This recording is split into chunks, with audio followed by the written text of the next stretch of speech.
THR itu bukan bonus. Lebaran kan beberapa bulan, 1-2 bulan yang lewat, sementara sudah lewat 1 atau 2 bulan kemudian. Bagaimana itu? Apakah bisa dituntut? Halo sobat teman, selamat datang kembali dalam channel ini. Kali ini saya mendapatkan DM terkait dengan peristiwa yang dialami oleh pekerja.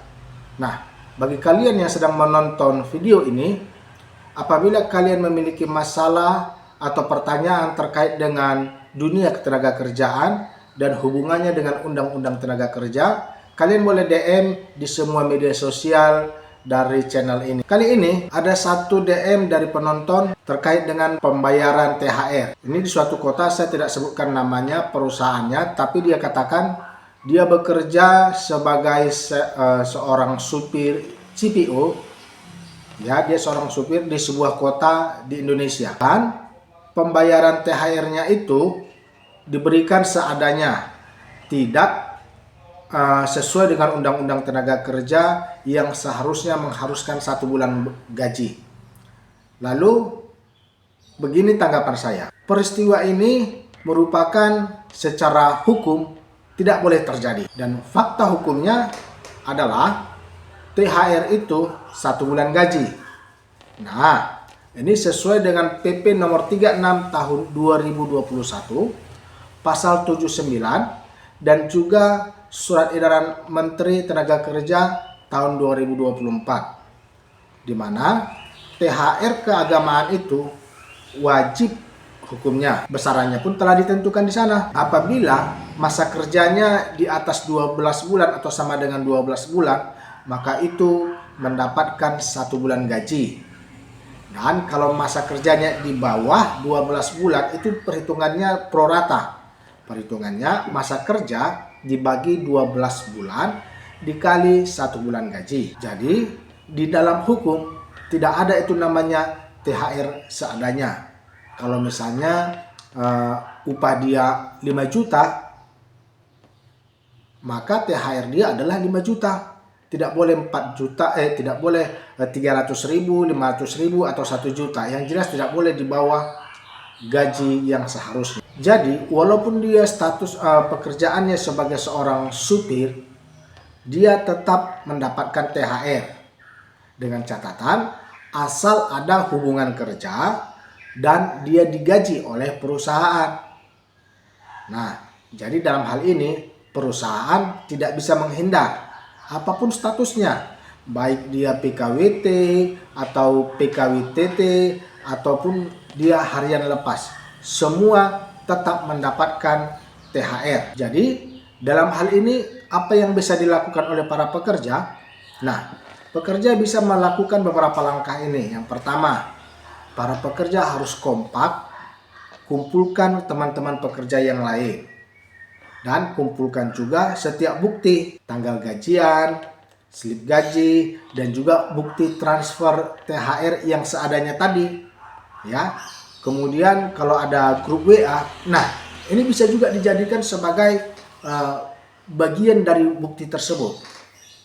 Langkah yang kedua yang dilakukan adalah lakukan pembicaraan dari pihak pekerja kepada pihak HRD. Ya, tentu saja ini harus dilakukan secara kekeluargaan, lakukan pembicaraan atau mediasi secara baik-baik. Sampaikan kepada pihak HRD sesuai dengan PP 36 tahun 2021 pasal 79. THR itu seharusnya 1 bulan gaji. Sementara THR yang diterima cuma sekian, kalian sebutkan namanya, kalian sebutkan nominalnya, berapa yang kalian terima. Sampaikan, mohon Pak, Bu, agar kekurangannya dibayar. Lalu langkah yang ketiga, apabila hal ini tidak digubris atau tidak ada tanggapan dari pihak perusahaan, maka para pekerja dapat melakukan laporan ke Dinas Tenaga Kerja Kota setempat. Ya, jadi pendapat saya terkait dengan hal ini bahwa THR itu sama dengan memotong hak orang. Padahal sekalipun dia seorang supir, ya, supir itu pekerjaannya berat, resiko tinggi, jam kerjanya juga tidak menentu. THR itu bukan bonus, tetapi hak pekerja yang akan dia pakai dan dia pergunakan untuk melaksanakan hari raya bersama dengan keluarga, baik itu anak dan istri mereka. Biasanya perusahaan sawit itu adalah termasuk salah satu perusahaan yang besar, ya, dan otomatis pasti sanggup membayar. Jadi tidak ada alasan apapun, baik itu kekurangan biaya atau baik itu lagi penurunan pendapatan, itu tidak bisa menjadi satu alasan yang dapat dibenarkan, karena segala sesuatu bisa dibicarakan, bisa dikonsultasikan, bisa dimediasikan secara baik-baik antara perusahaan dengan pihak pekerja. Lalu pertanyaannya adalah bagaimana kalau waktunya sudah lewat? Lebaran kan beberapa 1-2 bulan yang lewat, sementara sudah lewat 1 atau 2 bulan kemudian. Bagaimana itu? Apakah bisa dituntut? Nah, saya mau memberitahukan bahwasanya sekalipun sudah lewat, ya, itu merupakan hutang perusahaan dan wajib untuk dibayar. Jadi tidak ada hangus, sekalipun sudah lewat, itu tetap bisa dituntut. Karena itu merupakan hak dari pekerja. Apa dasar hukumnya untuk menuntut hal yang demikian? PP 36 tahun 2021 pasal 79 ayat 5. THR wajib dibayar paling lambat H-7 Lebaran.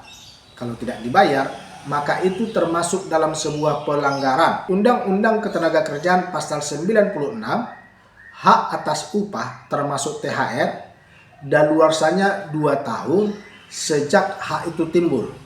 Nah, perhatikan ini. Artinya, Lebaran 2026 kemarin dan sekarang ini masih berkisar 2 bulan, ya. Jadi masih berlalu Lebaran itu 1 sampai sekitar 2 bulan.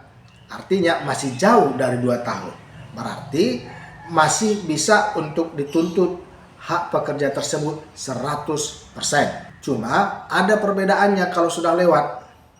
Nah, perbedaannya adalah Disnaker pasti akan memediasi hal tersebut antara pihak perusahaan dengan pihak pekerja, dan juga akan dipaksa untuk membayar ditambah dengan denda 5%, dan juga ada sanksi tambahan, perusahaan akan kena sanksi administrasi. Jadi makin lama membayar, makin besar denda 5% yang dihitung dari sejak tanggal jatuh tempo. Bayangkan, apabila semakin lama perusahaan membayar, maka semakin besar juga kerugian yang akan dialami oleh perusahaan tersebut.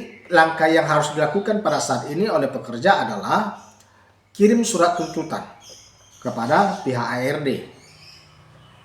Isinya bisa dikatakan, salah satu isinya ya, pembayaran tersebut kami harapkan dapat terrealisasikan paling lambat 7 kali 24 jam sejak surat ini diterima. Intinya di sana kasih ultimatum 7 hari, bukan menunggu Lebaran selanjutnya. Kalau sudah lewat, jangan buang waktu untuk bernegosiasi lama. Para pihak pekerja silakan lapor secara online melalui website posko.thr.kemnaker.go.id, dan ini gratis. Nah, catatannya ada di sini. Kalau ada pekerja yang sudah resign sekarang, mereka juga bisa untuk menuntut. Mengapa demikian? Karena THR itu timbul pada saat Lebaran, bukan pada saat masih bekerja. Itu dia tadi tanggapan saya terkait dengan pekerja supir CPO yang menerima THR seadanya. Apabila kalian memiliki pertanyaan, silakan tulis di kolom komentar dan ikuti terus channel ini. Terima kasih.